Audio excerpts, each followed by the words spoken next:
Shalom, queridos. Leitura bíblica, hoje dia 21 de março, e o nosso texto está no livro de Êxodo, capítulo 32. Mas, vendo o povo que Moisés tardava em descer do monte, ajuntou-se o povo a Arão e disseram-lhe: Levanta-te, faze-nos deuses que vão adiante de nós, porque quanto a este Moisés, a este homem que nos tirou da terra do Egito, não sabemos o que lhe sucedeu. E Arão lhes disse: Arrancai os pendentes de ouro que estão nas orelhas das vossas mulheres, dos vossos filhos, das vossas filhas, e trazei-mos. Então todo o povo arrancou os pendentes de ouro que estavam nas suas orelhas e os trouxeram a Arão. E ele os tomou das suas mãos e formou o ouro um burril, e dele um bezerro de fundição. Então disseram: Estes são os teus deuses, ó Israel, que te tiraram da terra do Egito. E Arão, vendo isso, edificou um altar diante dele. E Arão apregoou e disse: Amanhã será festa ao Senhor. E no dia seguinte madrugaram, ofereceram holocaustos, trouxeram ofertas pacíficas, e o povo assentou-se a comer e a beber. Depois levantaram-se a folgar. Então disse o Senhor a Moisés: Vai, desce, porque o teu povo que fizeste subir do Egito se tem corrompido, e depressa se tem desviado do caminho que eu lhes tinha ordenado. Fizeram para si um bezerro de fundição, e perante ele se inclinaram e sacrificaram-lhe e disseram: Estes são os teus deuses, ó Israel, que te tiraram da terra do Egito. Disse mais o Senhor a Moisés: Tenho visto a este povo, e eis que é povo obstinado. Agora, pois, deixa-me que o meu furor se acenda contra eles e os consuma, e eu farei de ti uma grande nação.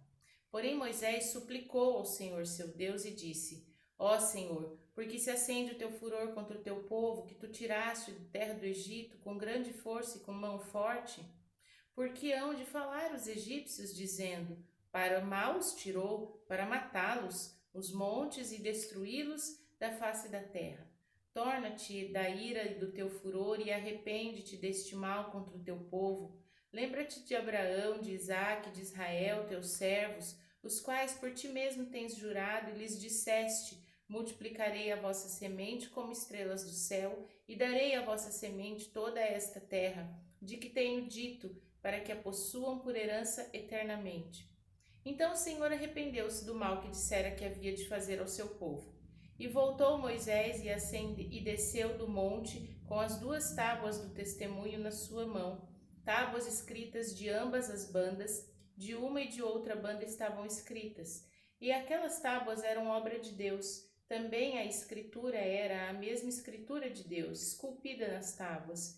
E ouvindo Josué a voz do povo que jubilava, disse a Moisés: Alarido de guerra há no arraial. Porém ele disse: Não é alarido dos vitoriosos, nem alarido dos vencidos, mas alarido dos que cantam eu ouço. E aconteceu que, chegando ele ao arraial e vendo o bezerro e as danças, acendeu-se o furor de Moisés, e arremessou as tábuas das suas mãos, e quebrou-as ao pé do monte. E tomou o bezerro que tinham feito, e queimou-o no fogo, moendo-se até que se tornou em pó, e o aspergiu sobre as águas, e deu-os a beber aos filhos de Israel. E Moisés disse a Arão: Que te tem feito este povo, que sobre ele trouxeste tamanho pecado? Então disse Arão: Não se acenda a ira do meu senhor. Tu sabes que este povo é inclinado ao mal, e eles me disseram: Faze-nos deuses que vão adiante de nós, porque não sabemos o que sucedeu a este Moisés, a este homem que nos tirou da terra do Egito. Então eu lhes disse: Quem tem ouro, arranque-o, e deram-mo, e lancei-o no fogo, e saiu este bezerro. Vendo Moisés que o povo estava despido, porque Arão o havia despido para vergonha entre os seus inimigos, pôs-se em pé Moisés na porta do arraial e disse: Quem é do Senhor, venha a mim. Então se juntaram a ele todos os filhos de Levi. E disse-lhes: Assim diz o Senhor, o Deus de Israel: Cada um põe a sua espada sobre sua coxa, e passai e tornai pelo arraial, de porta em porta, e mate cada um seu irmão, e cada um seu amigo, e cada um seu próximo. E os filhos de Levi fizeram conforme a palavra de Moisés, e caíram do povo naquele dia uns 3.000 homens. Porquanto Moisés tinha dito: Consagrai hoje as vossas mãos ao Senhor, porquanto cada um será contra o seu filho e contra o seu irmão, e isto para ele vos dar hoje bênção. E aconteceu que no dia seguinte Moisés disse ao povo: Vós pecastes grande pecado, agora porém subirei ao Senhor, porventura farei propiciação por vosso pecado. Assim tornou Moisés ao Senhor e disse: Ora, este povo pecou pecado grande, fazendo para si deuses de ouro. Agora, pois, perdoa o seu pecado, senão risca-me, peço-te, do teu livro que tens escrito.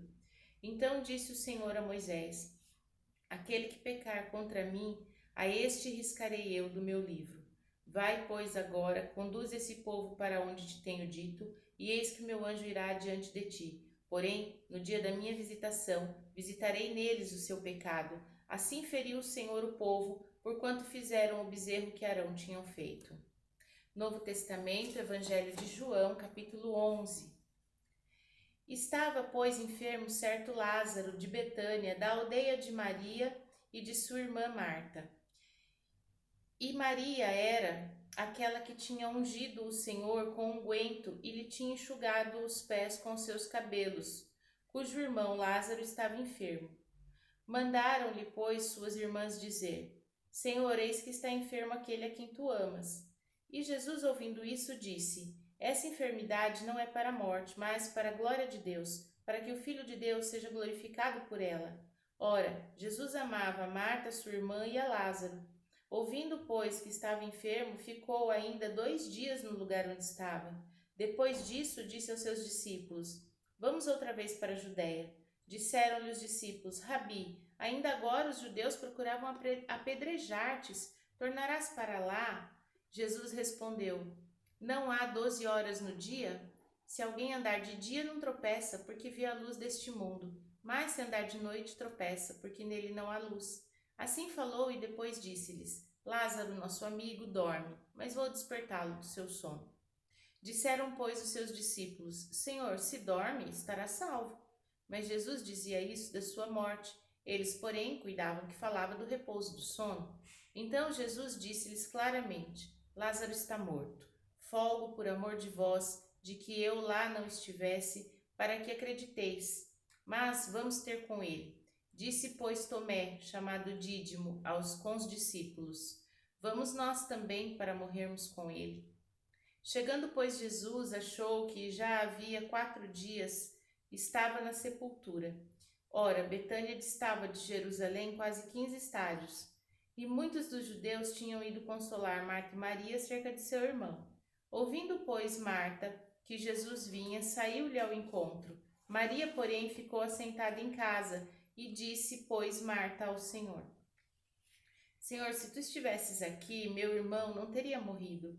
Mas também agora sei que tudo quanto pedires a Deus, Deus te concederá. Disse-lhe Jesus: Teu irmão há de ressuscitar. Respondeu Maria: Eu sei que há de ressuscitar na ressurreição do último dia.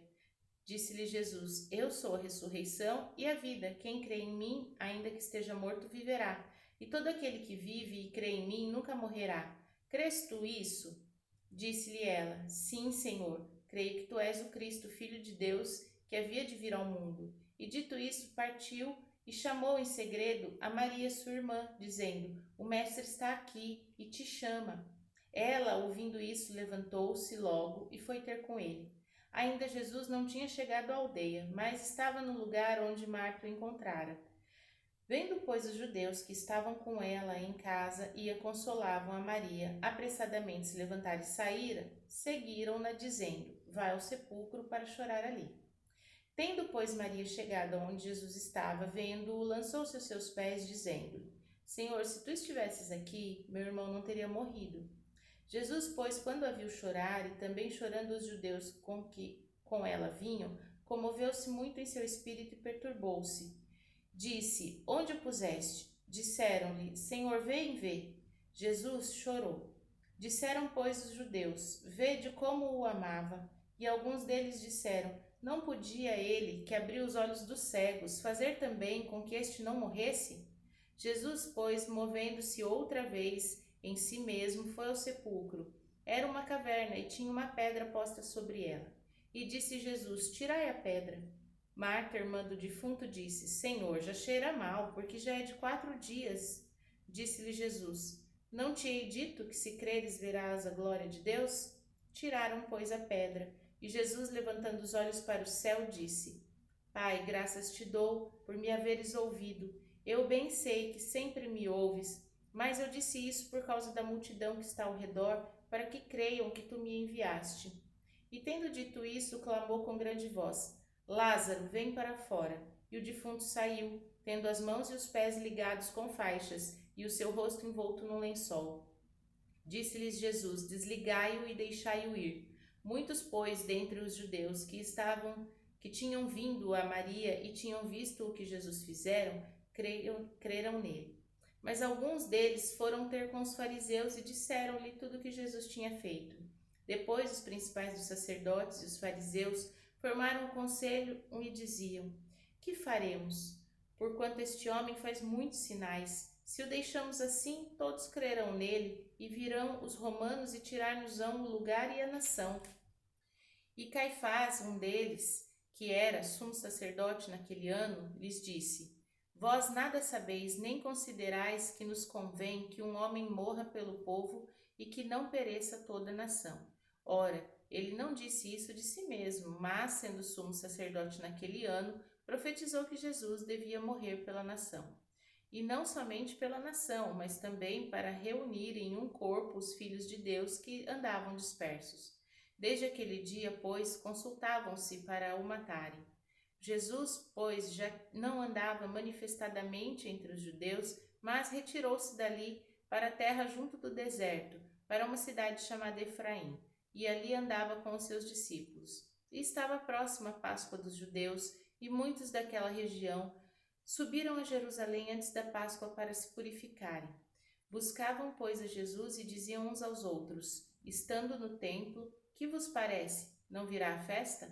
Ora, os principais dos sacerdotes e os fariseus tinham dado ordem para que, se alguém soubesse onde ele estava, o denunciasse para o prenderem. Velho Testamento, livro de Provérbios, no capítulo 8. Não clama porventura a sabedoria? E a inteligência não dá a sua voz? No cume das alturas, junto ao caminho, nas encruzilhadas das veredas, ela se coloca. Da banda das portas da cidade, à entrada da cidade, à portas está clamando. A vós, ó homens, clamo, e a minha voz se dirige aos filhos dos homens. Entendei, ó simples, a prudência, e vós, loucos, entendei de coração. Ouvi, porque proferirei coisas excelentes. Os meus lábios se abrirão para a equidade, porque a minha boca proferirá a verdade. Os meus lábios abominam a impiedade. Injustiça são todas as palavras da minha boca. Não há nelas nenhuma coisa tortuosa nem perversa. Todas elas são retas para que o bem as entenda e justas para que as achem o conhecimento. Aceitai a minha correção e não a prata, e o conhecimento mais do que o ouro fino. Porque melhor é a sabedoria do que os rubis, e de tudo que se deseja, nada se pode comparar a ela. Eu, a sabedoria, habito com a prudência e acho a ciência dos conselhos. O temor do Senhor é aborrecer o mal, a soberba e a arrogância e o mau caminho, e a boca perversa aborreço. Meu é o conselho e a verdadeira sabedoria. Eu sou o entendimento, minha é a fortaleza. Por mim reinam os reis, os príncipes ordenam justiça. Por mim governam os príncipes e os nobres, sim, todos os juízes da terra.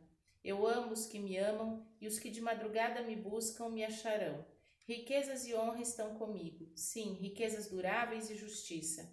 Melhor é o teu fruto do que o ouro, sim, do que ouro refinado, e as minhas novidades melhores do que prata escolhida.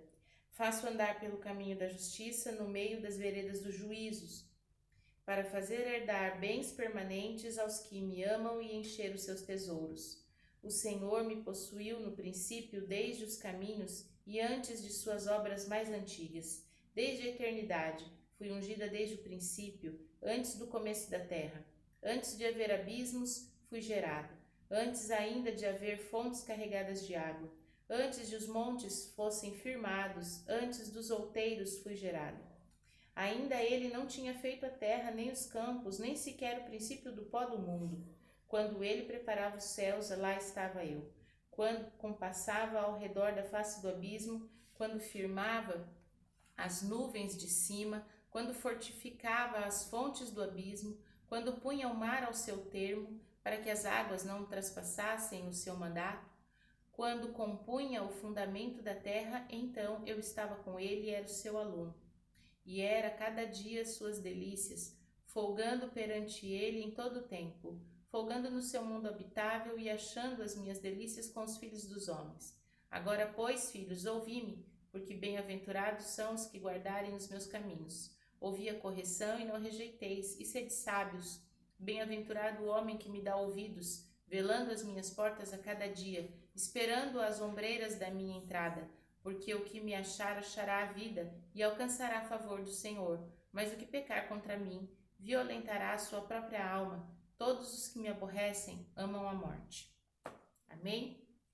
Nossos textos de hoje, então, nós vimos em Êxodo 32 que sentimentos errados podem nos levar a decisões erradas, sentimentos ruins, pesados, podem nos levar a más escolhas. A gente viu que o povo tinha insegurança, incredulidade, medo, ingratidão e acabaram fazendo o bezerro de ouro. E Moisés, na sua ira, também gerou a quebra das tábuas do testamento e a morte de muitos do povo de Israel. Então, os sentimentos ruins levam a atitudes erradas. A mesma coisa em João 11, nós podemos perceber que quando Maria não corre ao encontro de Jesus, ela estava triste, amargurada, magoada, perdeu de se encontrar prontamente com ele, esperou que fosse chamada. Os discípulos também agiram com sarcasmo, falando se deveriam ir para morrer com Jesus, e na verdade, se eles não tivessem ido, teriam perdido o manifestar da glória de Deus. E esses sentimentos todos são a pedra que nós é que precisamos remover. Nós temos que remover essas pedras para que o Senhor possa fazer o seu milagre. E em Provérbios 8, vemos que o próprio Jesus é a sabedoria. Quem estava no princípio de todas as coisas com Deus era Jesus. Ele é a pessoa da sabedoria. E se nós estivermos bem alinhados com Ele, junto a Ele, vivendo um relacionamento íntimo e pessoal com Jesus, seremos sábios. Amém? Vamos orar? Pai Santo, bendito, fiel e justo, nesse dia clamamos ao Senhor que nos livre, Pai, de todo sentimento que nos leva aos tropeços, às más escolhas, aos enganos, tudo aquilo que é peso, Pai, ao nosso coração, que é gerado, Senhor, nos momentos de adversidade e que não temos a inteligência emocional necessária para tirar de cada dia difícil a sua lição, o seu melhor, extrair, Pai, o conhecimento e a sabedoria, que possamos viver alinhados a Jesus, de modo que a sua sabedoria, que Ele sendo a sabedoria, possa fluir em nós o conhecer, o entendimento e a inteligência. Te louvamos e bendizemos em nome de Jesus. Amém. Shalom!